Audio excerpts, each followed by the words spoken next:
Student today we are starting chapter inventory valuation. Inventory का ही दूसरा नाम होता है stock valuation. As we know in final account stock is play the very important role. Without stock we cannot calculate the profit, and by taking the wrong stock we can get the wrong profit. So the role of stock is very important. आपने अगर कोई stock को जितना लिखना है उससे ज़्यादा भी लिखा तो आपका प्रॉफिट रॉन्ग हो जाएगा, और कम भी लिखा तो भी प्रॉफिट आपका रॉन्ग हो जाएगा। तो there are two reason for that we have to value the stock.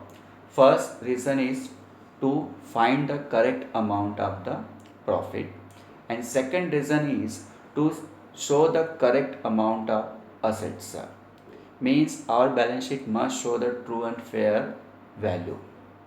ये दो रीज़न इसकी वजह से हमको स्टॉक को करेक्टली रिकॉर्ड करना पड़ता है। अब उसको किस तरह से रिकॉर्ड करना है, किस तरह से कैलकुलेट करना है, इस चैप्टर में हमको वो देखना है। तो स्टॉक वैल्यूएशन के लिए हमारे पास दो मेथड है। फर्स्ट है FIFO method, first in first out method, और सेकेंड है आपका वेटेड एवरेज मेथड। तो मेथड में हम लोग देखेंगे FIFO method, first in first out method. First in first out method में हम क्या करते हैं? ये मेथड उनके लिए सुटेबल होता है जो पेरिशेबल गुड्स के अंदर डील करते हैं, फिश, मिल्क, एग, वेजिटेबल। क्योंकि ऐसे बिजनेस में अगर आपने कोई चीज़ दुकान में रखा है तो ज़्यादा दिन तक टिकेगी नहीं, उसे आपको जल्दी से जल्दी सेल करना होता है। तो एग्जांपल के लिए मंडे, ट्यूसडे और वेडनेसडे।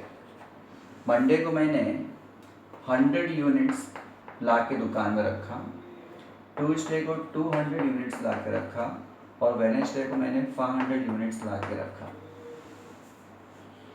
और थर्सडे के दिन एक कस्टमर आके बोलता है कि मुझे 250 क्वांटिटी चाहिए। तो ना ठीक है, आपको 250 क्वांटिटी अभी निकाल के देता हूँ। तो आप क्या करोगे, जो सबसे पहला माल आया हुआ है 100 उसको दोगे। फिर भी आपका ऑर्डर पूरा नहीं हो रहा है, तो अब आपने क्या किया कि इस 200 में से बाकी का 150 ले लिया। तो इस तरह से 250 क्वांटिटी आपने निकाल के दिया। तो आपने क्या किया, जो पहले आया था उसको पहले सेल किया, जो बाद में आया था उसको बाद में किया। FIFO, first in first out method. तो इस तरह से हम लोग क्या करते हैं, first in first out method में वही माल पहला सेल करते हैं जो पहले आया होगा, फर्स्ट इन तो फर्स्ट आउट। यह आपका फीफो मेथड है। उसके बाद जो सेकंड मेथड है उसका नाम है weighted average method. Weighted average method में हम इस तरह से ग्रेड नहीं करते कि फर्स्ट कौन सा आया, सेकंड कौन सा आया। हम हर एक चीज़ को मिक्स कर देते हैं।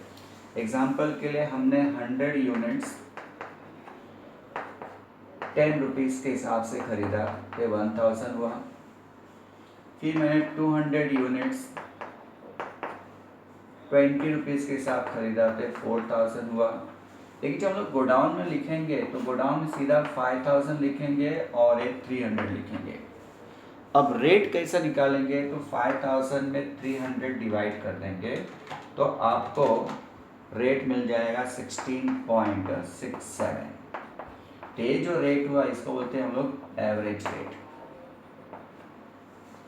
तो जब भी हम लोग सेल करेंगे तो 16.67 के रेट के हिसाब से सेल करेंगे, तो इसको बोलते हैं वेटेड एवरेज मेथड। सीमेंट हो गया, ब्रिक्स हो गया, तो आप क्या करते हैं, इन सब चीज़ों को मिक्स करके बेच देते हैं। तो ये दो मेथड हुआ स्टॉक वैल्यूएशन में। अब इन मेथड को हम लोग प्रैक्टिकल एस्पेक्ट के फॉर्म में करेंगे। तो मैंने एक यहाँ पे सम तैयार किया है, उस सम को हम लोग सॉल्व करेंगे। और कुछ और भी पॉइंट्स है, सम करते समय दिमाग में लेके आएंगे। तो देखो यहाँ पे मैंने सम बनाया हुआ है। डेट में 2003 में जैन, फेब, मार्च, अप्रैल, मई और जून दिया हुआ है। ओपनिंग स्टॉक है, परचेज है, सेल्स है, परचेज है, सेल्स है। हर एक के क्वांटिटी के साथ में रेट भी दिया हुआ है। स्टॉक वैल्यूएशन करते समय सेल रेट नहीं लेते, सेलिंग प्राइस नहीं लेते, क्योंकि स्टॉक वैल्यूएशन करते समय हम लोग स्टॉक रजिस्टर को कॉस्ट प्राइस पे बनाते, सेलिंग प्राइस पे नहीं बनाते हैं। तो सेलिंग रेट जो दिया हुआ है उसको हम लोग इग्नोर करेंगे। तो इस सम को हम लोग फीफो मेथड से सॉल्व करते हैं। तो आप लोग भी मेरे साथ में रूलिंग करो और एक एक चीज़ को ध्यान से मेरे साथ साथ में लिखते जाए। अब रूलिंग कैसा करना है?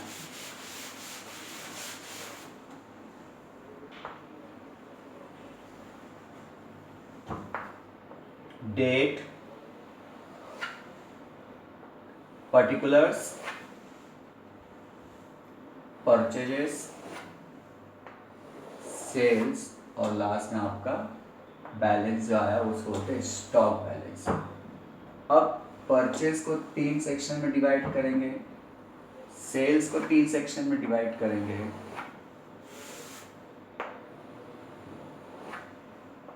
और बैलेंस को भी 3 सेक्शन में डिवाइड कर लेंगे।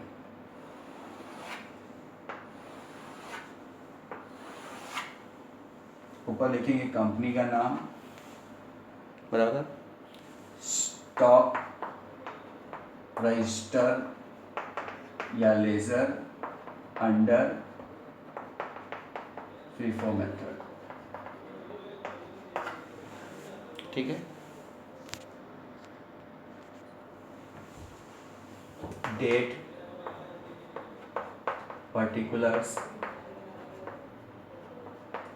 परचेजेस, सेल्स, बैलेंस या closing stock, quantity, rate, value, quantity, rate, value, quantity, rate, value.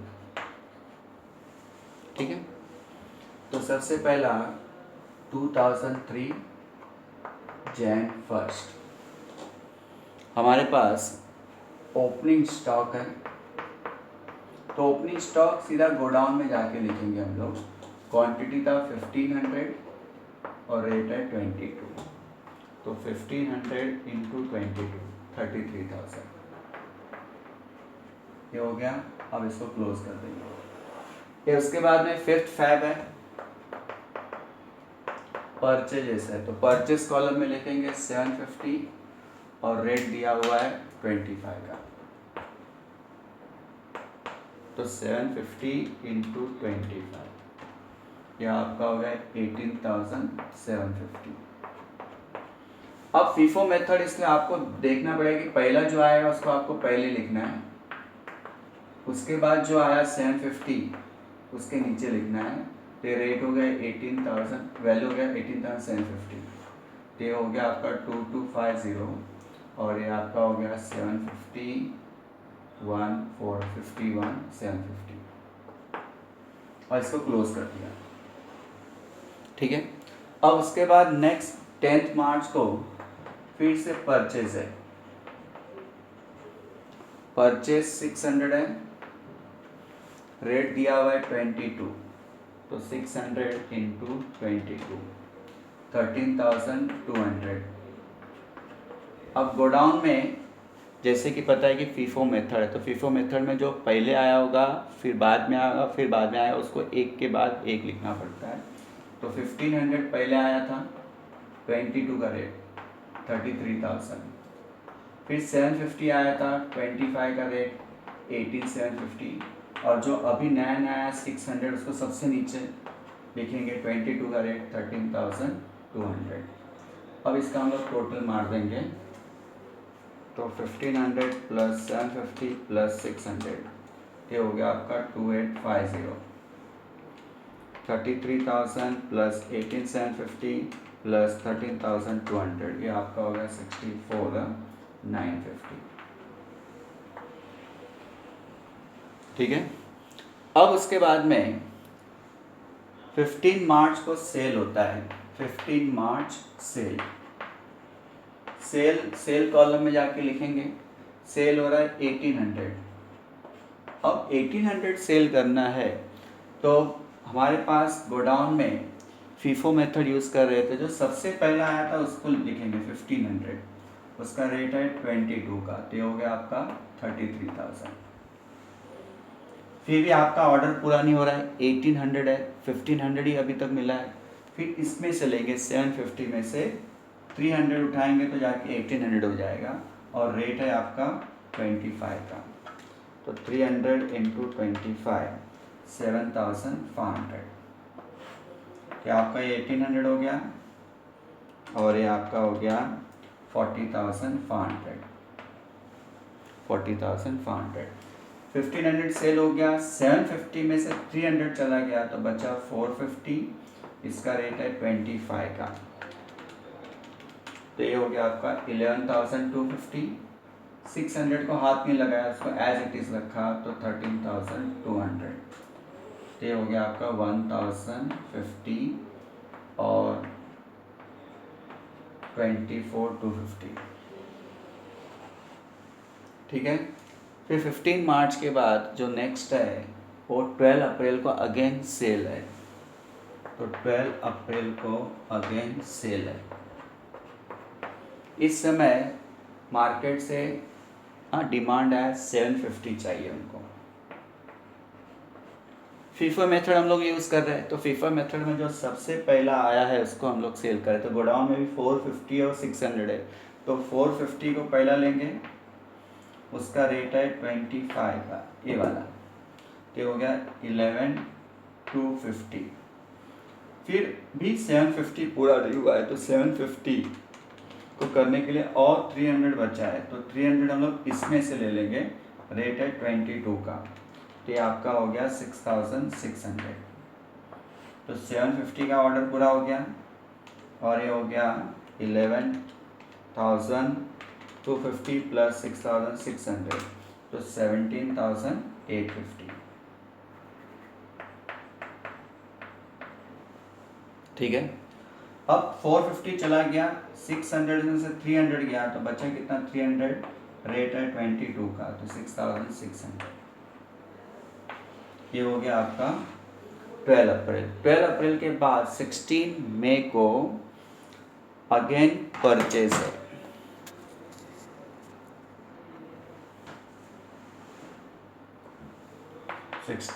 अप्रैल परचेजेस 600 है, परचेस कॉलम में लिखा, 25 का रेट है, तो 600 इंटू 25, तो 15,000 हो गया। अब गोडाउन में 300 पहले का था, उसको ऊपर लिखना पड़ेगा, उसके नीचे 600 लिखा मैंने, 25 का रेट, तो ये आपका हो गया 15,000। अब टोटल कर रहा हूँ तो गोडाउन में 900 और ये है आपका 21,600। ठीक है। तो इस तरह से 16 अप्रैल का परचेस के हम लोगों ने एंट्री किया। अब उसके बाद लास्ट है आपका सेल। अब सेल को देखो किस तरह से करते हैं, आप लोग जरा ध्यान देंगे।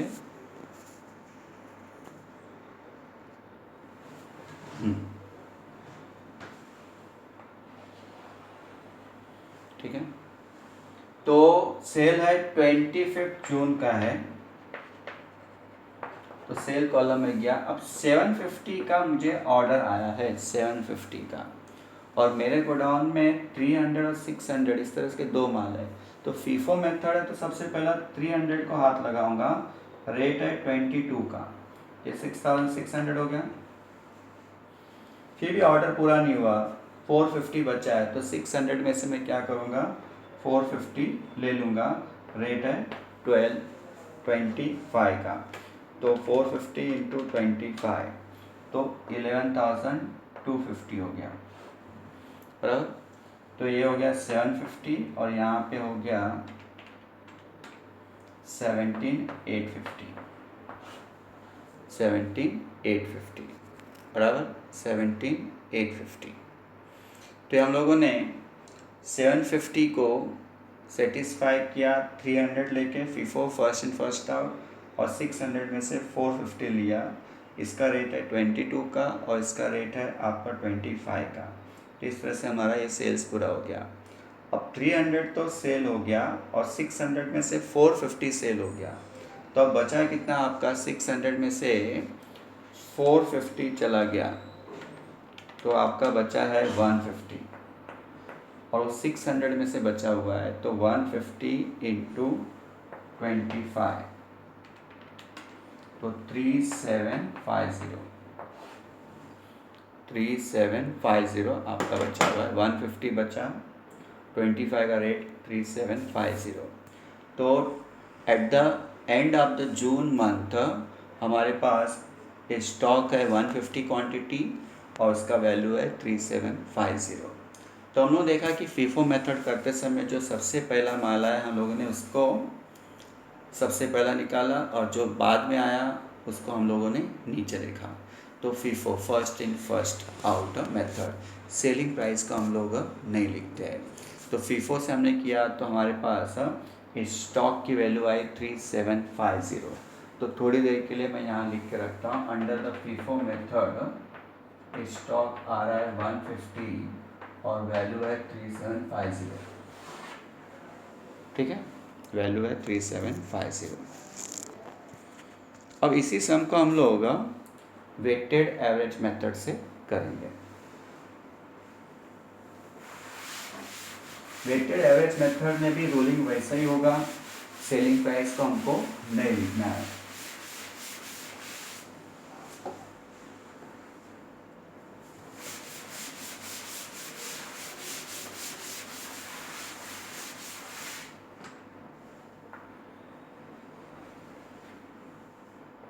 डेट, पर्टिकुलर्स, परचेजेस, सेल्स और क्लोजिंग स्टॉक, इसको हम लोग बोलते हैं बैलेंस।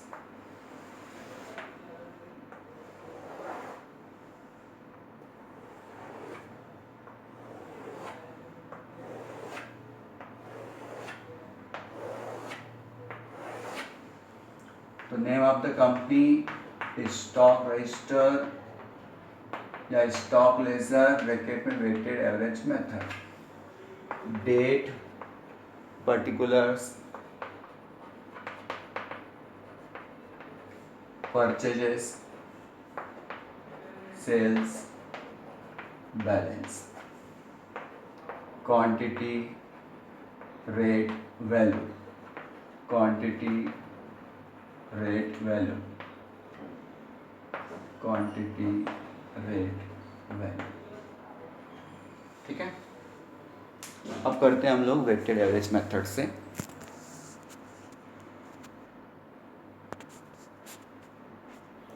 तो सबसे पहला हमारे पास ओपनिंग स्टॉक है।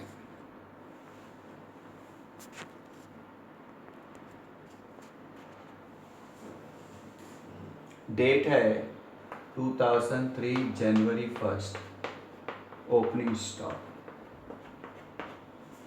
सीधा गोडाउन में जाके लिखा 1500, 22 का रेट, तो 33,000 हो गया आपका। उसके बाद में इसको क्लोज कर देंगे। फिर 5 फैब को परचेजेस है, 750 का रेट 25, तो 750 इंटू 25 किया तो 18,750 आया। अब गोडाउन में जाके हमको मिक्स कर देना है, तो 1500 क्वांटिटी प्लस 750 क्वांटिटी, तो 2250 हो गया। 33,000 वैल्यू प्लस 18,750 का वैल्यू, ये हो गया आपका 33,000 प्लस 18,750, तो 51,750 हो गया।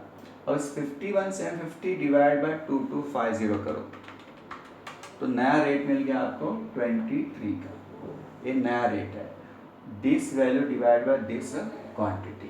क्लोज कर दिया। अब नेक्स्ट है इसी के अंदर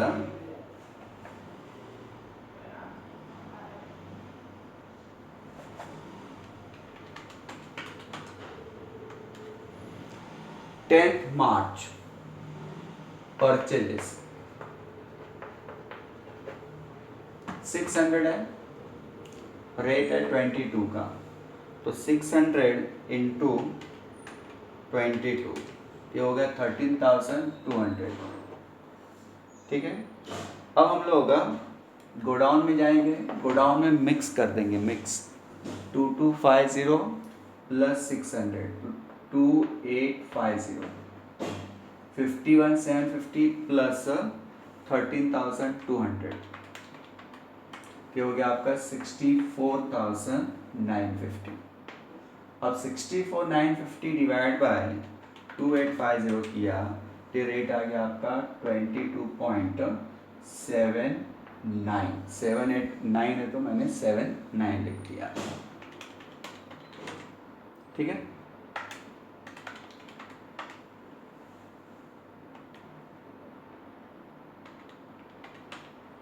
नेक्स्ट है 10 मार्च के बाद 15 मार्च को सेल है, सेल हो रहा है 1,800, तो इसमें से 1,800 लेंगे और रेट ए लेंगे 22.79 का, तो 1800 इंटू 22.79 तो 41,022। अब इस क्वांटिटी में से क्वांटिटी माइनस कर दिया तो ये बचा 1050। इस वैल्यू में से ए वैल्यू माइनस कर दिया तो बचा 23,928। इसको इससे डिवाइड कर दिया 1050 तो रेट आ गया 22.79, जो पहले का था वही। अगर आप नहीं डिवाइड करोगे तो भी चलेगा, कभी कभी पॉइंट का थोड़ा बहुत डिफरेंस चलता है।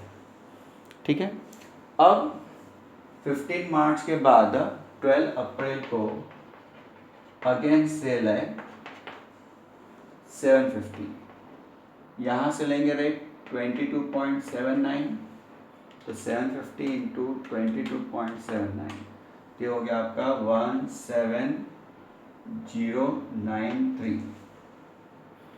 अब 1050 में से 750 गया क्योंकि सेल हो रहा है तो आपका 300 बचा और 23,928 में से माइनस किया 17,093 तो आपका आ गया 6835। आपको रेट पहले का ही लिख देना है, जब तक नया परचेस नहीं होता है पुराने रेट को ही लेके चलेंगे हम लोग।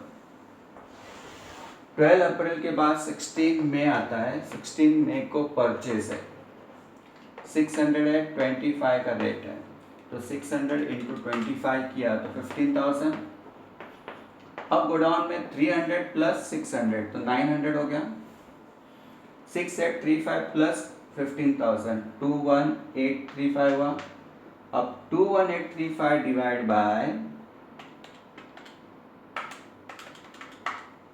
900 करेंगे तो नया रेट बनेगा 24.26 का।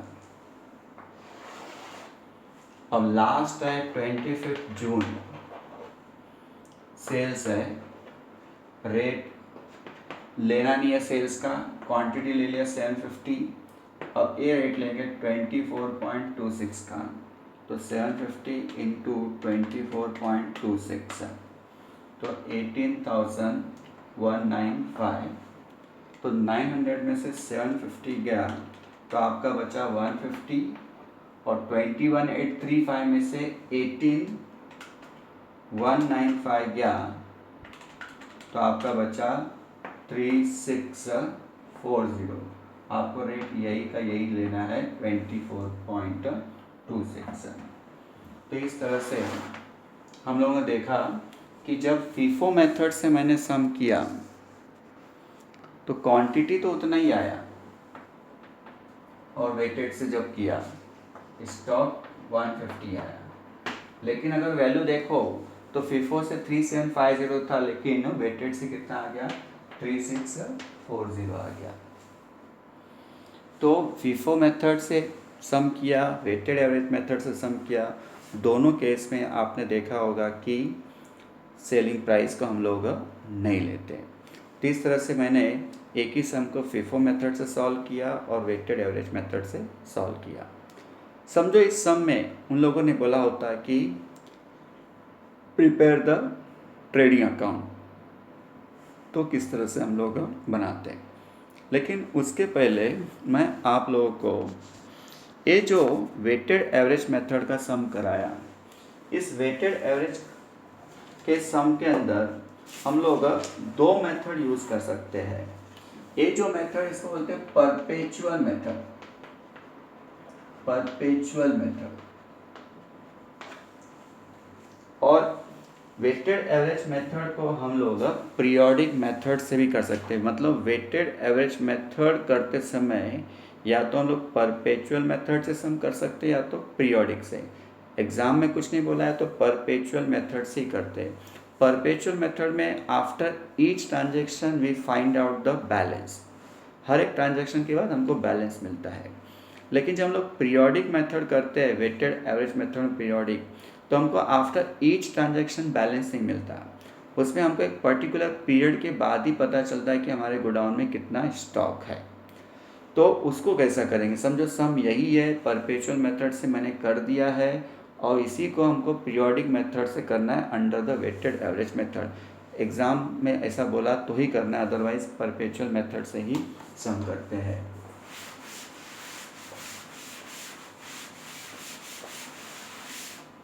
तो under weighted average method, periodic method,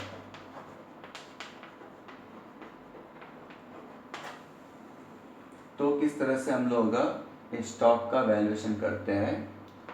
opening stock plus purchases, सब रुपीस में लिखना है, upon opening stock plus purchases, सब यूनिट्स में लिखना है, और multiply by at the end of the month या at the end of the year हमारे पास कोई स्टॉक यूनिट्स कितना बचा है। ठीक है, जैसा हमारे पास सब में ओपनिंग स्टॉक कितना था, वैल्यू 33,000।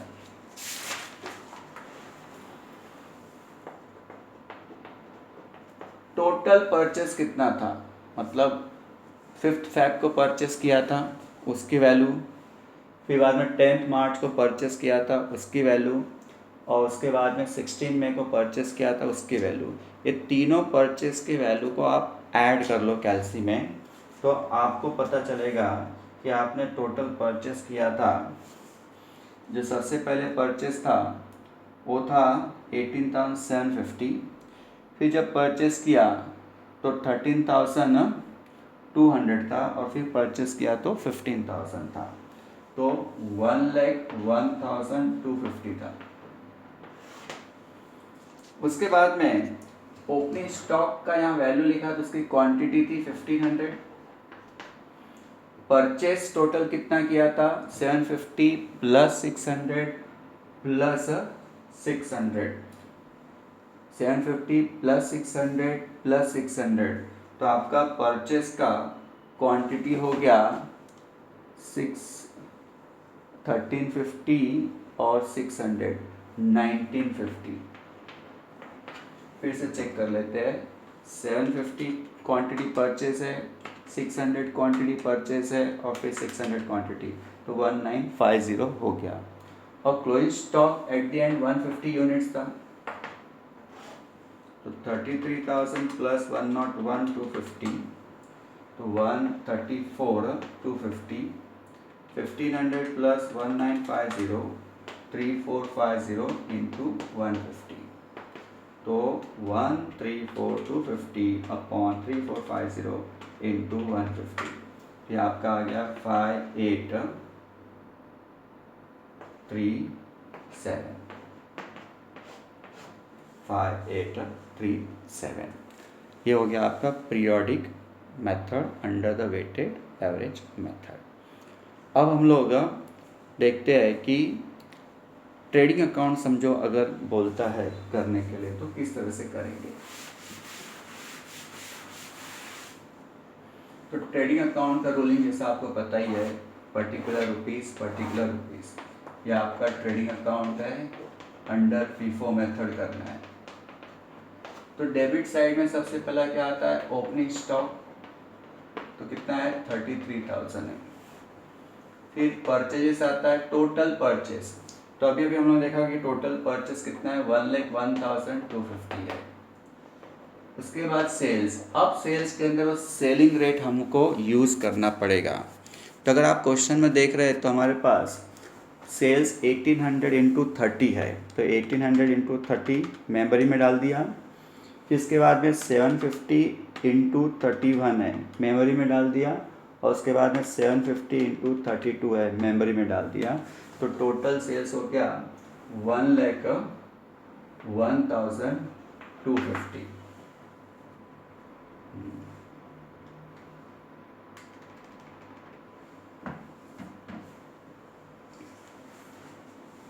1,01,250 ये सेल्स है। मतलब परचेस का जो हमने फिगर लिया था वो एक्चुअली परचेस का फिगर कितना है 750 इंटू 25, 600 इंटू 22 और 600 इंटू 25, वो था 46,950 है।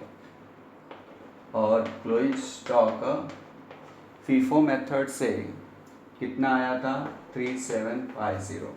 अब टैली करेंगे तो 1,01,250 प्लस 3750, तो 1,05,000।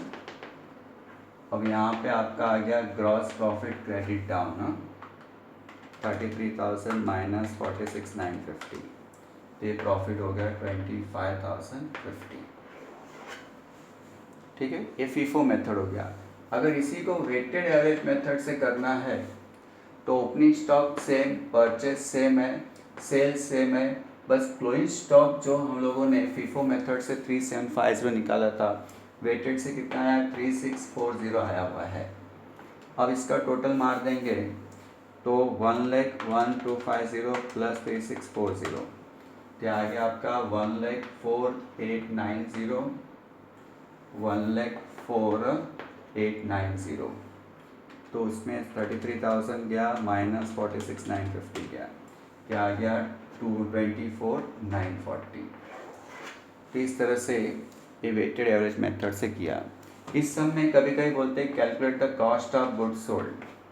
तो कॉस्ट ऑफ गुड्स सोल्ड निकालने के लिए हम लोग क्या करते हैं, फॉर्मूला यूज़ करते हैं, opening stock plus purchase minus closing stock. तो ओपनिंग स्टॉक 33,000 है, परचेज है 46,950 और क्लोजिंग स्टॉक जो मेथड से हमने किया होगा, फीफो से किया आएगा तो फीफो का, वेटेड से किया जाएगा तो वेटेड से। तो 33,000 प्लस 46,950 माइनस 3640, तो आपका आ गया 76,310। इस तरह से कॉस्ट ऑफ गुड्स सोल्ड हम लोग निकालते हैं।